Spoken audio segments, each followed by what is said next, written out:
আসসালামু আলাইকুম। কৃষক মানুষ চ্যানেল থেকে সবাইকে শুভেচ্ছা ও স্বাগতম। দীর্ঘদিন পর আজকে আমি একটা ভিডিও বানালাম। প্রিয় চাষি ভাইরা, যে বিষয়টা নিয়ে আমি আলোচনা করব সেটা হচ্ছে এখন বর্ষা মাস। এ সময় সন্না ধান লাগানো হয় আমাদের অঞ্চলে। এটা হচ্ছে চলন বিলের একটি শাখা।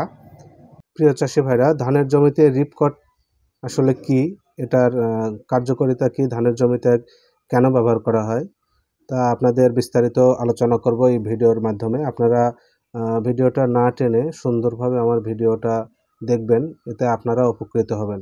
প্রিয় চাষি ভাইরা, রিপকট একটি কীটনাশক পোকামাকড় নিয়ন্ত্রণ করে। এটি সাইপারমেথ্রিন নামক রাসায়নিক উপাদান দিয়ে তৈরি এবং স্পর্শকের পাকস্থলী বিক্রিয়ার মাধ্যমে কাজ করে। বিভিন্ন ফসল এবং সবজি চাষের জন্যও পোকামাকড়ের উপর একটি কার্যকর। চাষি ভাইরা, রিপকট দমন কার্যকারিতা: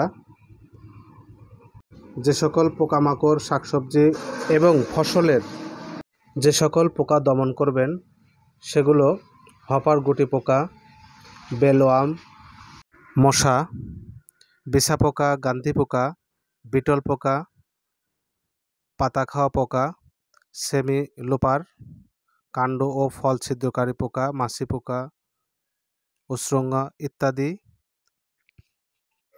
এই কিপকট এসব পোকাগুলোকে দমন করে। চাষি ভাইরা, কতটুকু পরিমাণ কীটনাশক ধানের জমিতে, ফসলের জমিতে ব্যবহার করবেন, ডোজ কিভাবে দেবেন? প্রতি লিটার পানিতে 1 মিলি 1 মোখার 4 ভাগের 1 ভাগ দেবেন। আক্রান্ত গাছে 7 দিন পর পর সকালে বা সন্ধ্যার আগে 2 থেকে 3 সপ্তাহ স্প্রে করতে হবে। স্প্রের 7 থেকে 14 দিন পর্যন্ত ফসল বা সবজি তোলা বা